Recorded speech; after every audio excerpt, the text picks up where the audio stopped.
Welcome to Biocomputation with Dr. Max. Today is Tuesday, July 8th, 2025. I want to discuss three topics today: peace, prosperity, and crypto. And it's not because it sounds cool as this triumvirate, but they are closely related. Now, President Trump wanted to be peace and prosperity president, which he described as MAGA, but may have recently changed his priorities. He actually wrote that MAGA means bombing Iran on Truth Social. He's also been trying to push Putin to agree to a ceasefire under threat of 500% secondary sanctions. These, of course, would require carve-outs for US to buy Russian uranium and backfire with respect to China and India. And so it is with many other strategies. They're backfiring. So this brings Trump in conflict with his supporters. Specifically, we can discuss two: Elon Musk, because of Trump's lack of fiscal discipline, and Tucker Carlson, because Trump has essentially started another conflict with Iran. Hopefully, we're done with the active phase, but there may be some attempt to use the Azeri population to stir the pot in the northern Iran. Now, I will revisit the 3 points of peace, prosperity, and crypto in more detail, and then connect them at the end. But let me start with the middle, prosperity. And I want to begin with the recent nomination of Zohran Mamdani by the Democrats. So I will quote President Trump here. "It has finally happened. The Democrats have crossed the line. Zohran Mamdani, 100% communist lunatic, has won the Dem primary and is on his way to becoming mayor of New York City." So I will give Mr. Mamdani one thing. He, I think, understands the zeitgeist and the problem of the times, but he is certainly confused about the law of supply and demand. And I do mean law. But let's come back to his solution. He's a big proponent of rent price controls. If he gets his way, demand will far outstrip supply. Is he then going to resort to picking winners and losers who gets access to the scarce supply? Now, typically, price discovery related to the law of supply and demand takes care of this. And it's a law in the same statistical sense as thermodynamics is the law that predicts the most likely outcome. In this house, we obey the laws of thermodynamics.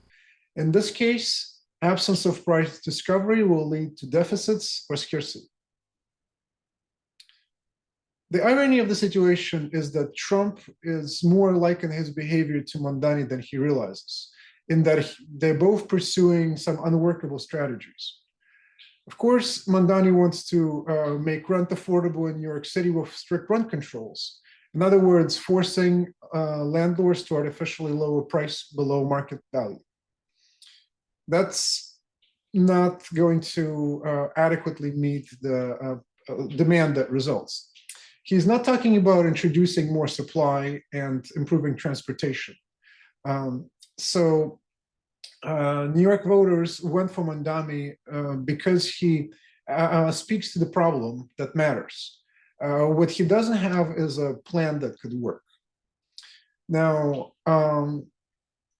same elements could be seen in some aspects of the big, beautiful bill with respect to its potential to enhance prosperity in the second Trump administration.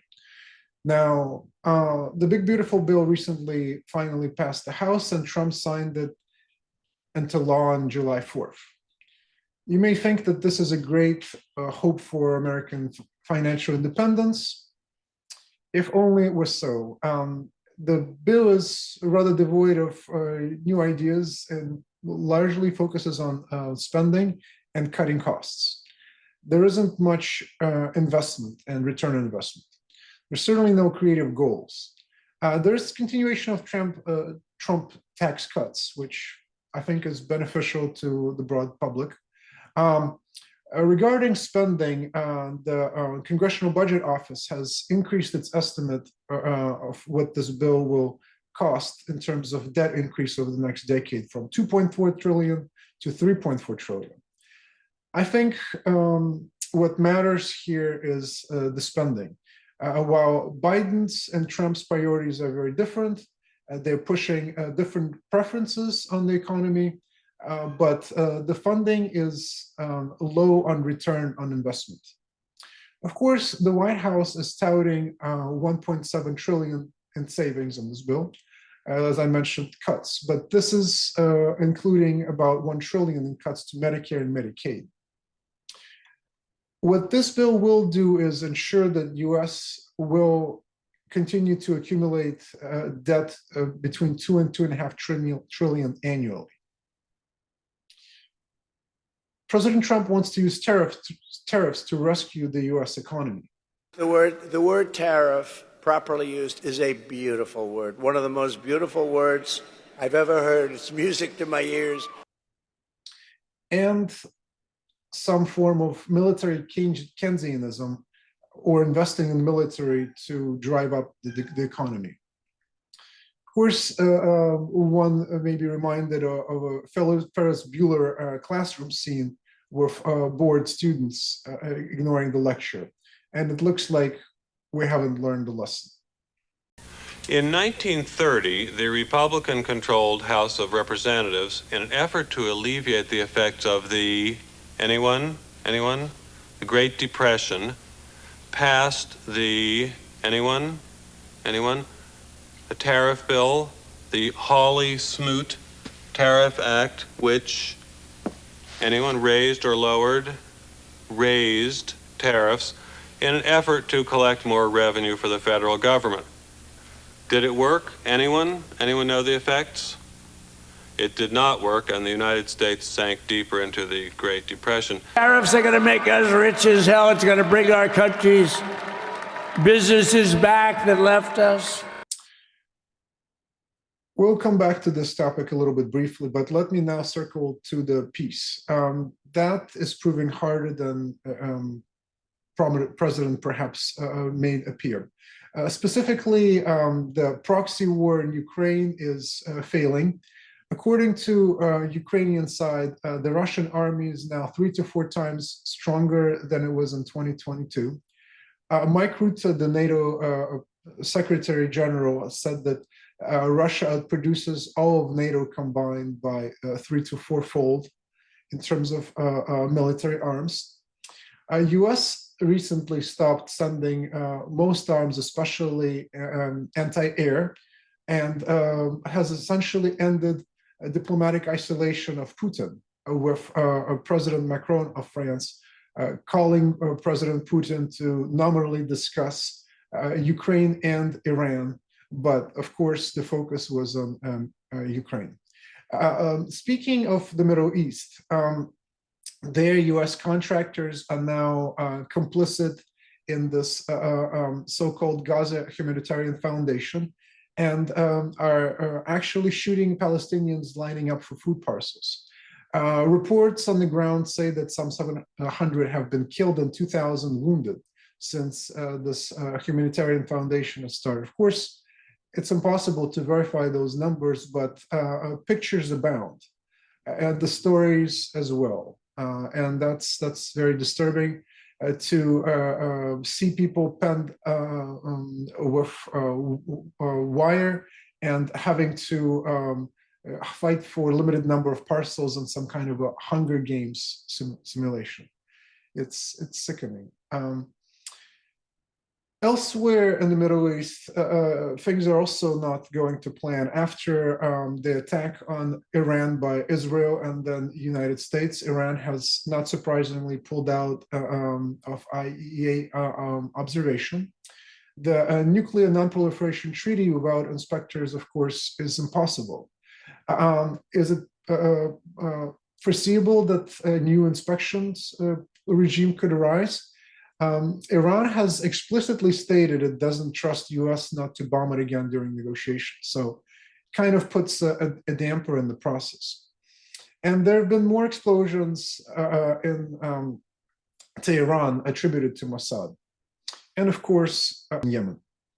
Now, Trump's plan to force Iran into negotiations, or as he wrote in capital letters, unconditional surrender with respect to its nuclear program, and then perhaps of its ballistic programs and other issues related to regime changes, not very palatable to them, as you can imagine. Now, here I want to cite a book from over 100 years ago that connects peace and economy, written by John Keynes in 1919, The Economic Consequences of Peace, referring, of course, to World War I. And in it, he wrote, "My purpose in this book is to show that the Carthaginian peace is not practically right or possible." And there is a key alignment of the moral and the ethical here that he speaks about that was also alluded to by Solzhenitsyn, for example. In this book, Keynes also quoted Lenin, writing that the best way to destroy the capitalist system is to debauch its currency. That's perhaps something to fear. And he also observed that the menace of inflationism related to the debauchery, the menace of inflationism described above is not merely a product of the war, of which peace brings the cure. It is a continuing phenomenon of which the end is not yet in sight. And the same situation is occurring now in the US and Europe. Europe specifically is using this conflict in the Ukraine to insist that they must raise money from the collective. And they continue to do everything in their power to perpetuate this conflict. Recently elected Germany's Friedrich Merz, BlackRock Merz, as he's spent most of his life working for that giant financial conglomerate, has immediately reneged on his promise to the voters not to remove the debt brake in Germany. He did remove it for specialized purposes, defense funding only. And he wants to spend 800 billion euro on the military. This is what I was referring to as military Keynesianism, but it's actually, as I've just tried to suggest, a perversion of the ideas that Keynes actually championed. He championed peace and prosperity. And he finished his book with practical recommendations to build Germany economically and with a more abstract observation about more peaceful and harmonious development and means. And I quote, "The assertion of truth, the unveiling of illusion, the dissipation of hate, the enlargement and instruction of men's hearts and minds must be the means."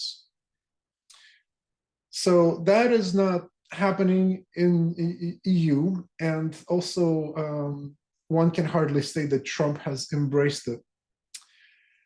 So perhaps peace is not yet imminent, although there is hope that there may be some ceasefire in Gaza, but a ceasefire is not a permanent resolution.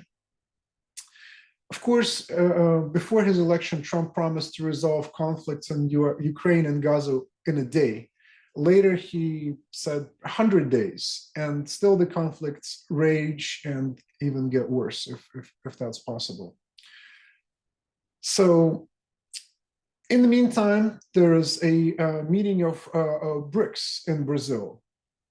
They just admitted Indonesia as the most recent permanent member. There are some associates. It is the most populous Muslim country in the world, with over 281 million people, and that's roughly 80% of US population, actually over 80%. In terms of the purchasing parity power of GDP, Indonesia makes up 2.44% of the global production, compared to UK and France at 2.2% each. Now, according to some official numbers, this purchasing power parity GDP of BRICS last year was 77 trillion.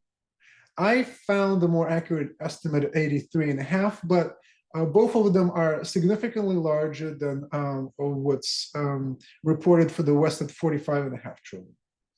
So in other words, we can estimate that BRICS currently accounts for 430% of the population and 180% of GDP compared to the West.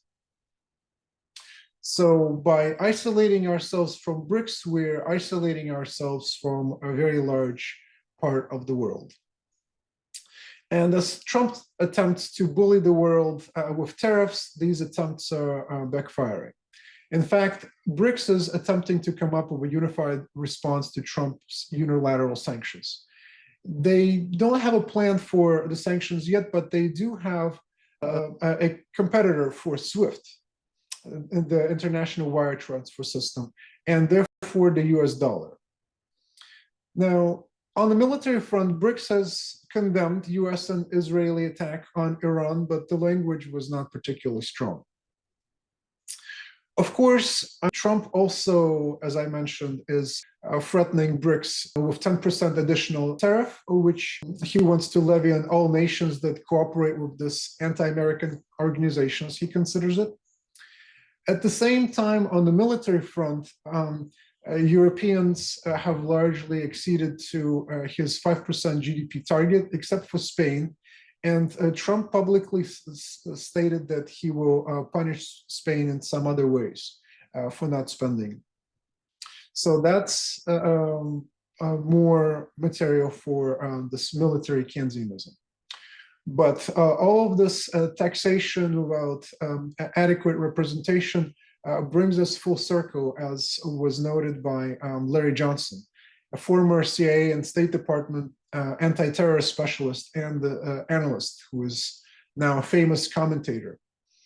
And he observed about the 4th of July that, unfortunately, US has become what it fought against during its revolution. So coming back to the question, why are we doing this crazy stuff? As I said before, those whom the gods destroy, they first make insane.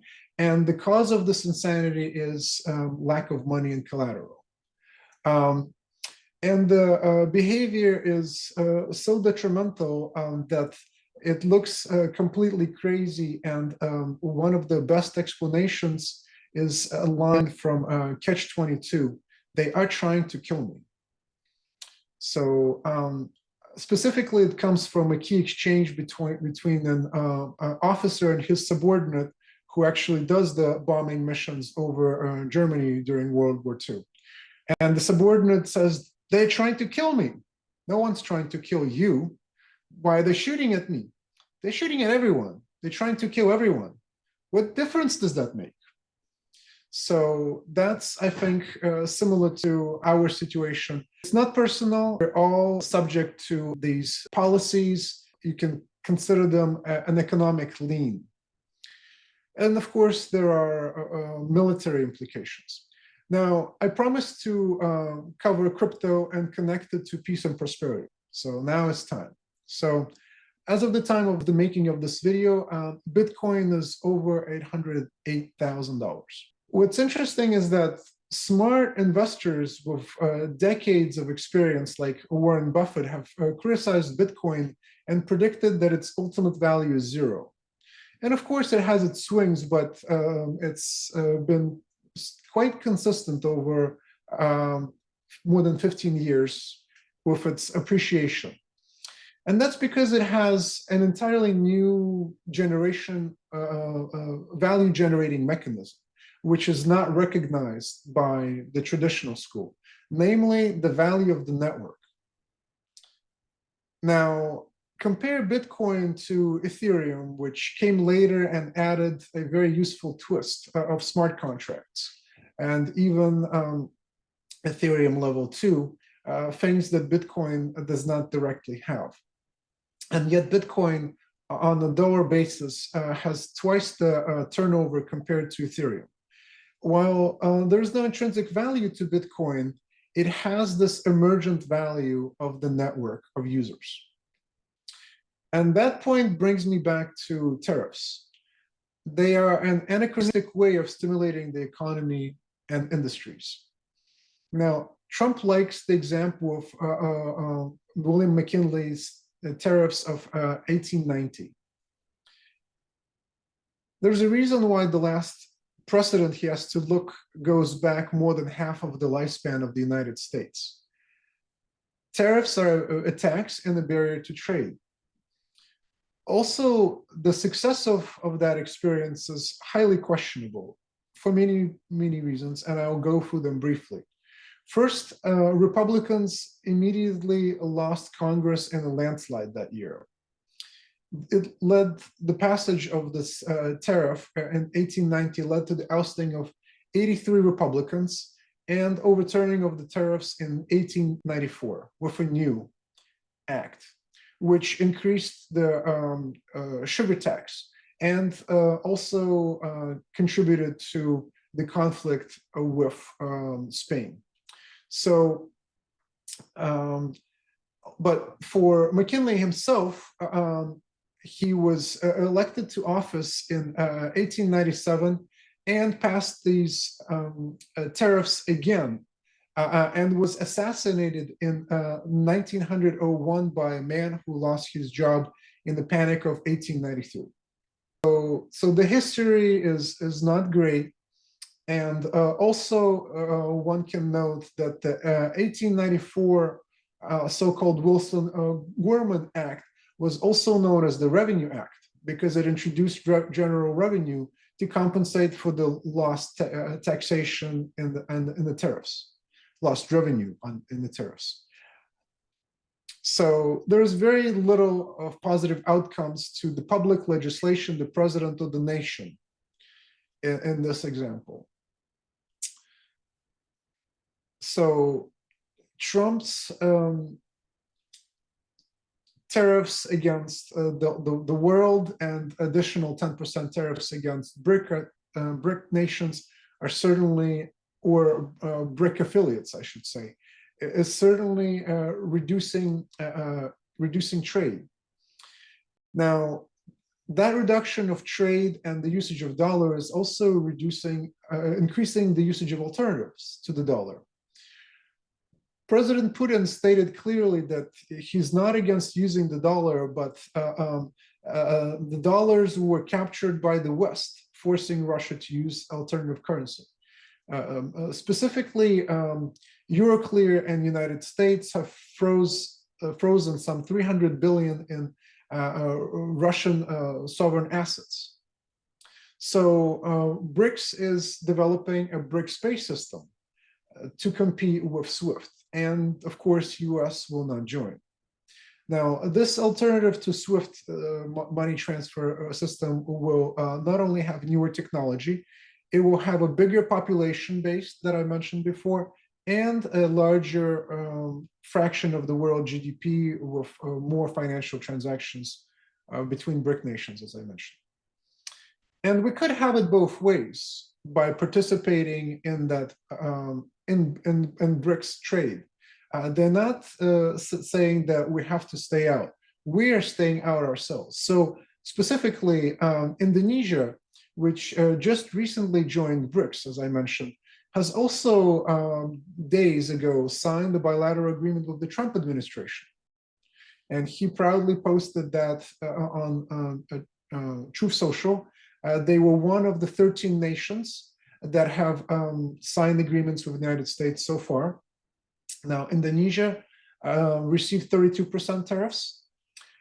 Tunisia, another Muslim country, got 25% tariffs, while countries that neighbor Indonesia, well, relatively close, Myanmar and Thailand, are at 40 and 36% respectively.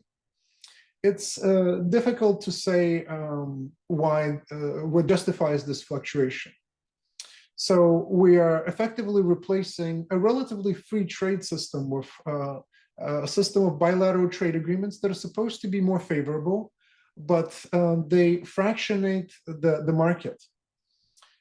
And also, of course, are an attempt to squeeze revenue, which is an older period of revenue generation of tariffs. Now, suppliers are already absorbing some of the tariff pain, but they may choose to take their business elsewhere or pass some of the additional costs to the consumers. That's us. That's the tax.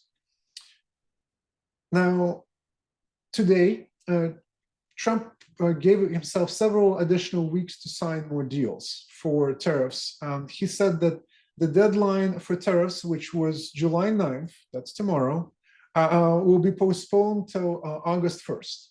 Same date as when the tariffs start for the 13 nations that have already signed these deals. But new deals have yet to be signed. Now, the initial plan was to sign some 90 agreements in 90 days, but that's proving a hard lift diplomatically. The 13 countries that United States have signed bilateral agreements with so far represent about 11% of the global population and a similar fraction of the global GDP on the purchasing power parity basis. So that means some 90% of the global population and GDP is not covered by these additional agreements. That, of course, includes the EU, as well as China. Now, the problem with this ad hoc deal-making approach is that it destroys this predictable, even playing field and replaces it with a complex networks of bilateral agreements. Applying different tariff rates to different countries would lead to, an uneven playing field and resentment. And also there are consequences in terms of trade flows, including a reduction of dollar for international payments to avoid the tariffs and sanctions. And that means a reduction of the use of the dollar network. And that's why I brought up the crypto, because it captures the value of the network, specifically the Bitcoin example, because it doesn't have other supporting goods or services. Now, a reduction of the network of dollar users would depreciate the dollar by itself. Not, of course, to mention incentives not to hold United States treasuries. I already mentioned that some 300 billion of sovereign funds were frozen by US and EU from Russia. This may make other countries like China and Saudi Arabia wary, and China has certainly been greatly reducing their holdings of US treasuries, as has Japan, although perhaps they've been doing that to support the yen. Now, we can say that many of the policies have been backfiring with respect to peace, prosperity. So there are more, not fewer, missiles raining down on Ukraine, specifically hundreds, including after the phone call between Trump and Putin. There is more, not less, uncertainty about the Iranian nuclear program, with the Mossy posse being kicked out of Iran. These are the IAEA inspectors. There's more uncertainty about trade and pressure against the dollar in the SWIFT network. So neither these foreign wars or additional taxes in the form of tariffs are really helping peace and prosperity, which suggests that Trump's priorities for MAGA are not so much about peace and prosperity per se.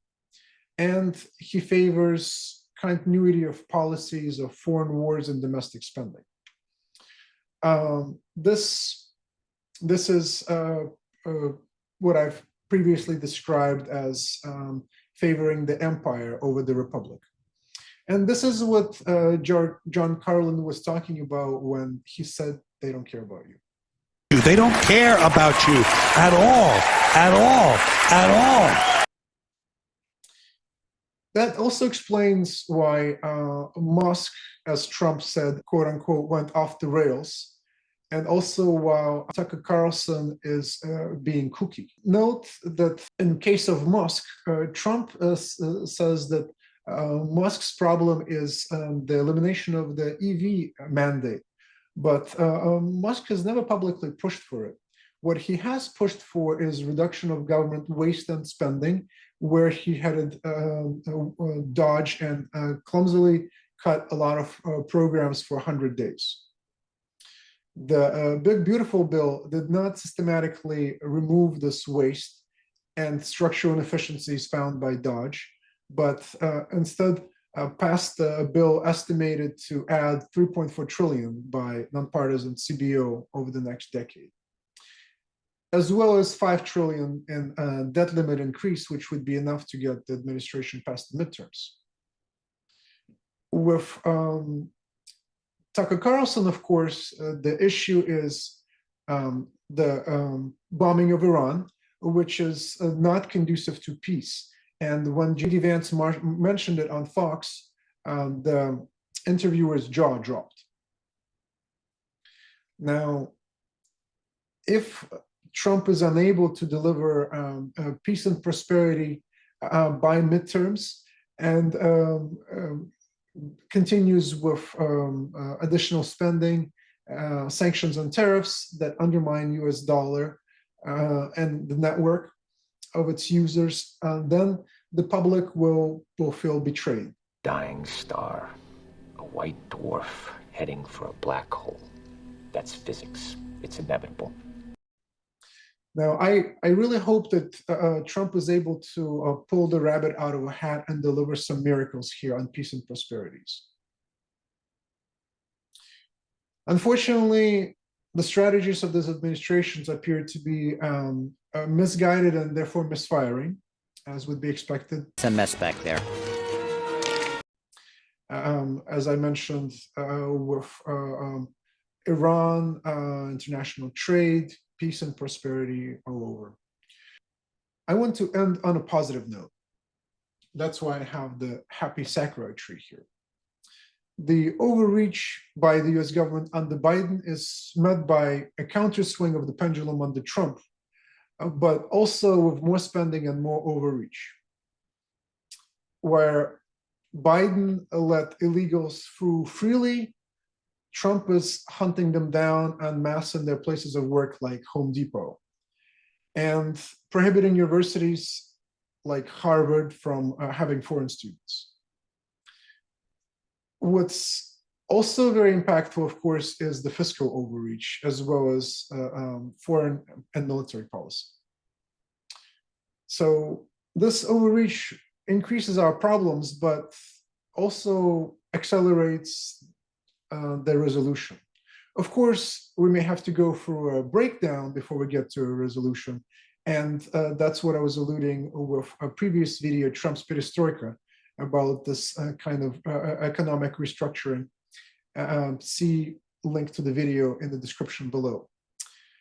And this resolution ultimately could be beneficial because it could improve the peace and prosperity and the functioning of the US government, and effectively improve it by reducing itself to running the country, not the world.